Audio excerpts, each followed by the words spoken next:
There's a man who sings at night in the hills. If you hear him, it's already too late. I never believed in ghost stories. Growing up in a quiet village, cradled by rolling hills and dense, whispering woods, I always chalked up the eerie legends to superstitious imaginations and old wives' tales. But nothing in my past had prepared me for the night when the melody came, a mournful, ethereal song drifting through the dark like a lament for lost souls. I first encountered it on an unusually still autumn evening when the chill in the air hinted at an early winter.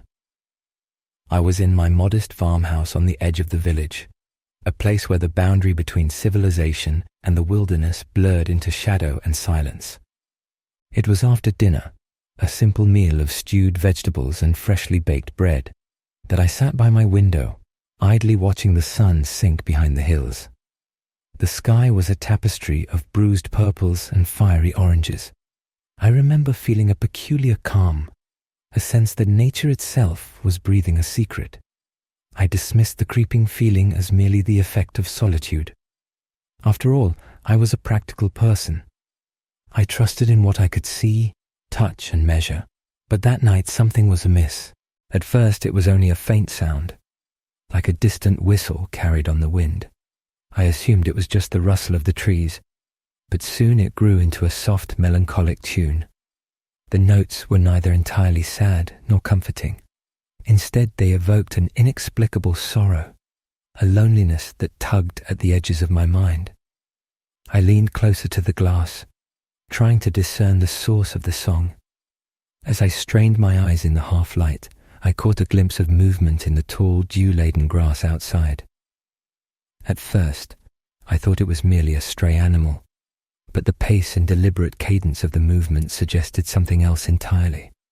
The following days were a disquieting blur.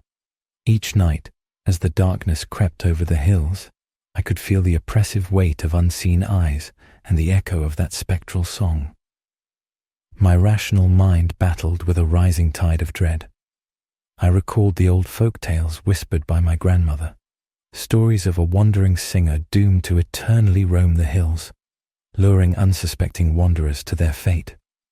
According to the legend, those who heard his lament were fated to disappear, swallowed by the night, their souls lost to the eternal void between this world and whatever lay beyond. I tried to dismiss these thoughts as fanciful relics of a bygone era, yet the evidence before me was undeniable. One particular night, the song was accompanied by soft, deliberate footsteps circling my home. I remember sitting awake in bed, heart pounding so loudly I was sure it would shatter the silence, listening as the steps padded gently around the perimeter of the house. The sound was measured and purposeful, like someone, or something, inspecting every inch of the space. I couldn't sleep, not even for a moment, as the melody of that sorrowful tune wove its way into my dreams and refused to let go. The first time I ventured out after the footsteps, it was with a sense of determination, born of both fear and a desire to confront my tormentor. Armed with nothing more than a sturdy lantern and an old hunting knife, a relic of a time when I fancied myself a defender against the wild, I stepped outside. The cold night air was sharp, each breath a visible plume in the darkness. I ventured toward the hills, following the fading sound of the song. My legs trembled, not solely from the chill, but from a dread that seeped into my bones with each step. The path was rugged and overgrown, winding through dense groves where ancient trees loomed like silent sentinels. Shadows danced along the ground, and every rustle in the underbrush sent my heart into a frantic cadence. Yet I pressed on, determined to unveil the mystery behind the ghostly melody. The deeper I went, the more the night seemed to close in around me, as if the hills themselves were conspiring to hide the truth. As I approached a clearing near the summit of one of the hills, the singing grew louder, more distinct. There, in the center of the clearing, stood a solitary figure. His appearance was shrouded in darkness, but his posture and the way he cradled his weathered instrument suggested a profound sorrow. The figure seemed almost to float above the ground, his feet not quite touching the earth. I froze, my breath catching in my throat, uncertain whether to run or to stand paralyzed with fear. It was then that the man's eyes met mine, an intense, haunting gaze that seemed to pierce through the darkness and into the very depths of my soul.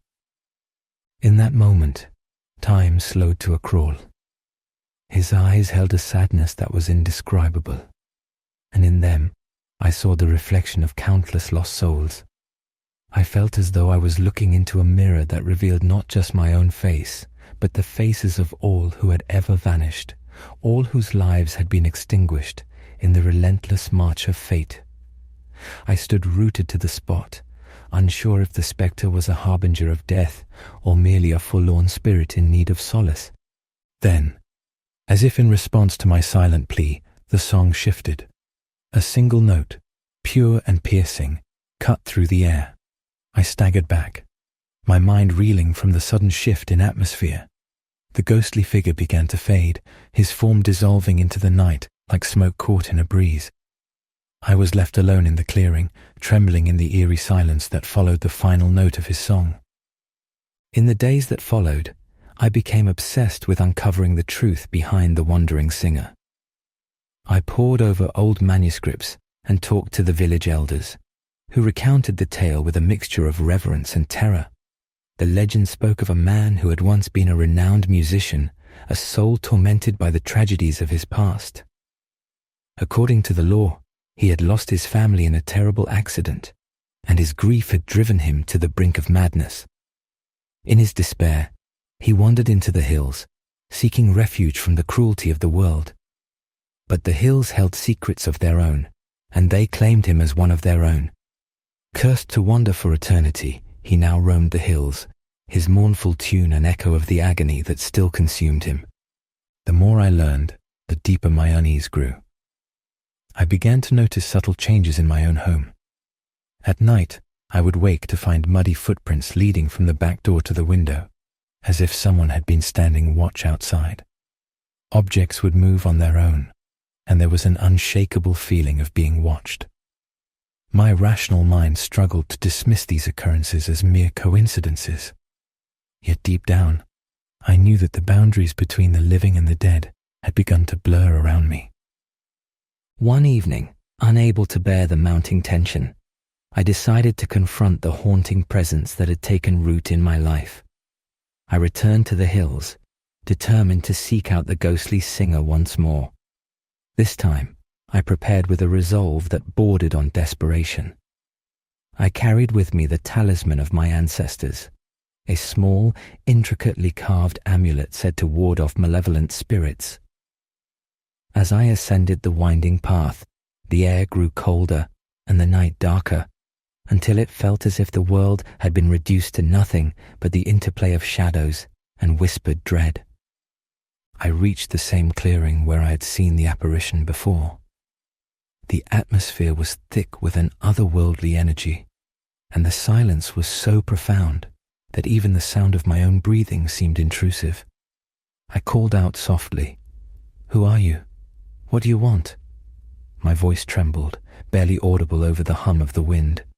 For a long moment, nothing happened.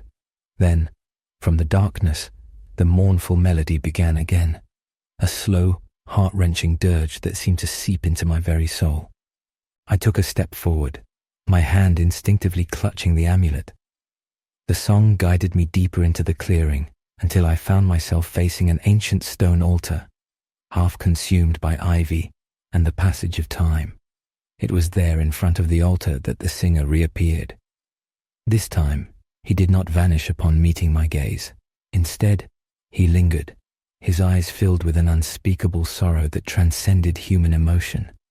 I could see, even in the dim light, that his face was marked by the passage of agony and regret.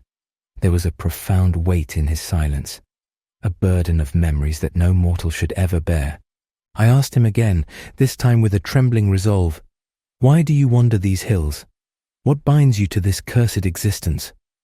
The ghost's eyes glimmered with an otherworldly light as he slowly lifted his hand, beckoning me closer. In that moment, I sensed that he was not a malevolent spirit, but rather a tragic soul, condemned to wander in eternal torment. I felt compelled to listen, to understand the depths of his despair. His voice, when it came, was like a whisper carried on the wind, a sound that seemed to echo from a place far beyond the realm of the living. He spoke of love lost, of a family torn asunder by fate, and of a betrayal so profound that it shattered his very being. Each word was laced with sorrow, and with each syllable, the night grew colder, as if the very act of speaking was draining the warmth from the air. I could see the pain etched into every line of his face, and it pained me to witness the torment of a soul that longed for redemption, yet was forever imprisoned by its own grief. As he spoke, I began to piece together the fragments of the legend that had haunted my childhood. The singer had once been a man of great promise, celebrated for his mastery of music, but his heart had been broken by a betrayal that defied explanation, a betrayal so deep that it shattered his soul and left him wandering in search of absolution. The hills, with their ancient secrets and sorrowful echoes, had embraced him as one of their own, binding him to a fate that was both tragic and inevitable. His music was his only companion, a constant reminder of what had been lost and what could never be regained.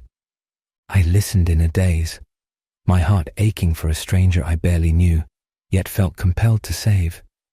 For a moment, the distinction between the living and the dead blurred, and I found myself overcome by a desire to reach out, to offer solace to a soul that had suffered beyond measure.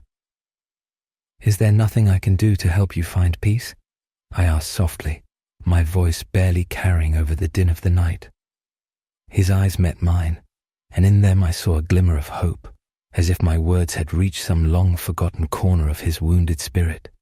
But then, as quickly as it had appeared, the hope was extinguished. A harsh wind swept through the clearing, scattering leaves and extinguishing the small flame of my lantern.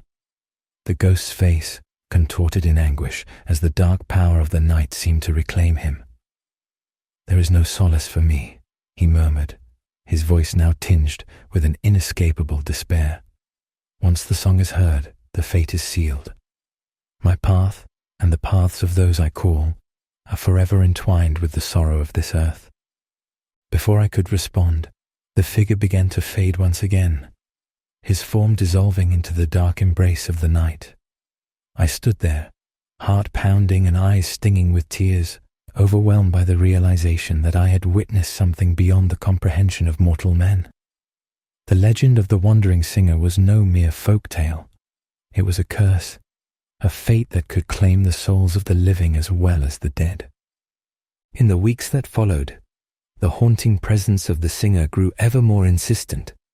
The melody would find me at the most unexpected moments, in the quiet solitude of early morning, in the middle of a restless night, even during the mundane tasks of daily life. It became a constant companion, an ever-present reminder that something ancient and sorrowful lurked just beyond the veil of our reality. I began to notice small changes in myself. I was no longer the person I once was. The nights grew longer, and a pervasive melancholy seeped into my every thought. Friends began to remark on the haunted look in my eyes, the way I seemed to be listening to sounds that no one else could hear. Desperate for answers, I sought out the village elders once more, hoping that they might provide a way to break the curse. They spoke in hushed tones of rituals and old magic, of offerings made to appease restless spirits. One elder, an enigmatic woman with deep-set eyes that seemed to hold centuries of wisdom, told me of a way to silence the song, though at a steep price. "To quiet the sorrow," she said, "one must confront the heart of the curse and offer something of equal value. But be warned, mortal, for the price of silence may be more than you can bear." Her words echoed in my mind as I pondered my next steps. I knew that I could not continue living under the relentless strain of the ghost's sorrowful tune, that each passing night brought me closer to a fate similar to that of the lost souls whispered about in the old legends. Yet the thought of confronting the curse head-on filled me with an indescribable dread. I was torn between the need to reclaim my life and the fear of what might await me at the heart of the darkness. One bitterly cold night, when the wind howled like a chorus of tormented souls, and the moon was but a sliver in the sky, I resolved to act.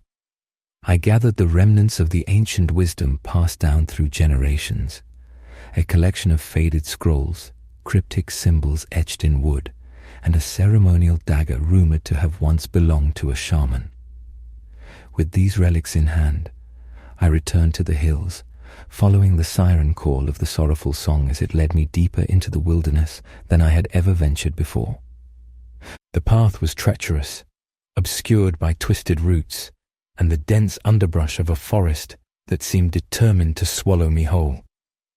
Every step was a battle against the natural world, a struggle to maintain my footing as if the very earth conspired to keep me away from my destiny. Yet, the melody persisted, its plaintive notes guiding me as though it were both my adversary and my guide. I could feel its pull deep within my core, an irresistible summons that promised answers if only I dared to follow. After what felt like an eternity of winding through the ancient woods, I reached a clearing that was bathed in an eerie silver light. In the center of the clearing stood a circle of stones, worn smooth by time and arranged in a pattern that I recognized from the faded scrolls. This, I realized with a shudder, was the heart of the curse, the sacred ground upon which the wandering singer's fate had been sealed. The air was heavy with an unspoken power, and the silence that hung over the clearing was almost tangible, as if the world itself held its breath in anticipation of what was to come. I set down my lantern and arranged the relics before me, following the instructions etched into the brittle pages of the ancient scroll. With trembling hands, I began the ritual, reciting incantations in a language that was not my own, my voice merging with the wind as I called upon forces older than time. The melody of the ghostly singer interwove with the ritual's incantations, a counterpoint of sorrow against the ancient words of power.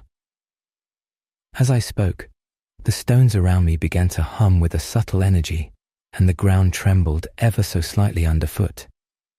In that charged moment, I felt the presence of the singer more keenly than ever before. His sorrowful gaze appeared before me, his form now translucent and shimmering in the moonlight. There was an intensity in his eyes that spoke of centuries of regret and pain, a plea for deliverance that transcended the boundaries of life and death. "Why do you disturb my eternal lament?" his voice echoed, both in my mind and in the chill of the night air. I swallowed hard, my throat parched as I answered, "I seek to free you from your torment, to end this endless cycle of sorrow that has ensnared us both." My words, though resolute, trembled with the weight of the unknown. The singer's expression contorted in anguish, as if my plea had reopened old wounds that time had only partially healed. "Freedom comes at a cost," he intoned softly, his voice laden with the inevitability of fate. "If you wish to silence the song, you must offer that which binds you to your own despair." For a moment, I was paralyzed by the gravity of his words.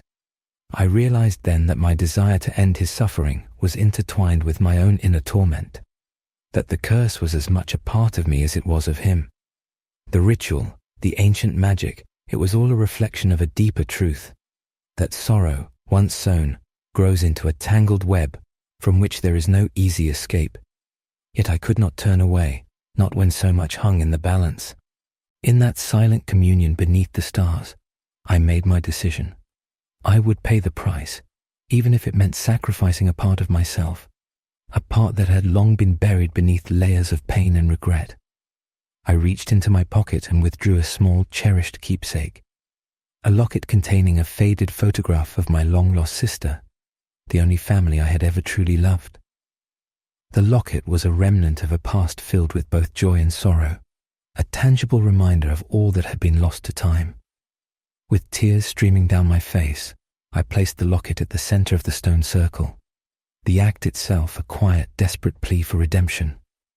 The ground shuddered violently, and the wind howled as if the very elements were waging war against the balance of fate. The spectral singer's eyes locked onto mine, and I felt the full force of his ancient grief. In that moment, I understood that our fates were now intertwined, that my sacrifice was the key to unlocking his redemption, and perhaps my own. The song reached a fevered pitch, the notes soaring into a crescendo of sorrow and release, and I closed my eyes, bracing myself for what would come. When I opened them again, the clearing had changed. The ghostly singer was gone, and in his place, a profound silence reigned. The melody that had haunted my nights had faded into nothingness, leaving behind a void that was both terrifying and liberating. I felt lighter, as if the weight of countless burdens had been lifted from my soul, yet a deep, unspoken sadness lingered in the silence, a mourning for the price that had been paid. In the days that followed, I struggled to reconcile the aftermath of that fateful night. The hills, once echoing with the mournful song, had fallen eerily silent. I felt a newfound calm, yet a part of me remained tethered to the sorrow of the past. The village elders said that the curse had been broken, that the wandering singer had finally found peace in the sacrifice that mirrored his own suffering. But I knew that some wounds, once inflicted, never truly heal. I carried with me the memory of that spectral gaze, the echo of his lament, and the profound realization that even the deepest sorrows can bind us to our fate. Over time, I returned to the routines of daily life, yet the experience in the hills had changed me irrevocably.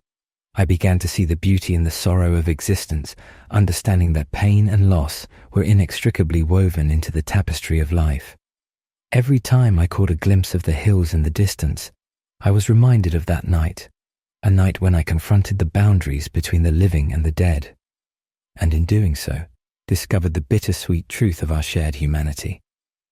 But sometimes, in the quiet moments before dawn, when the world was still cloaked in darkness, I would hear a faint, lingering note, a whisper of a melody that danced on the edge of memory.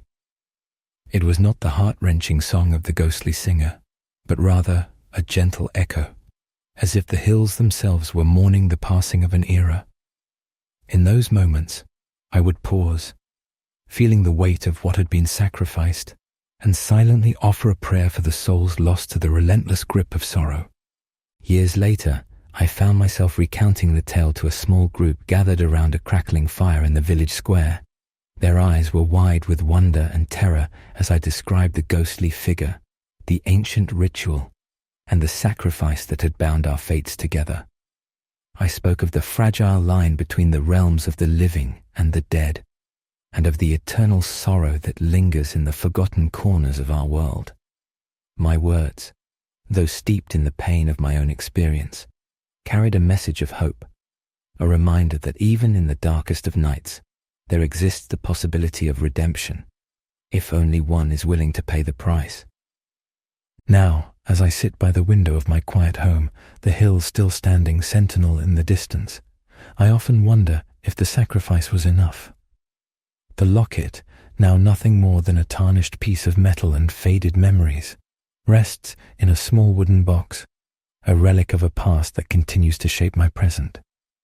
The nights have grown quieter since that fateful evening, yet I can never entirely escape the memory of that sorrowful song. It lingers in the rustle of the leaves, in the whisper of the wind, a gentle reminder that some legends are born not from mere superstition, but from the enduring pain of loss and the unyielding hope for absolution.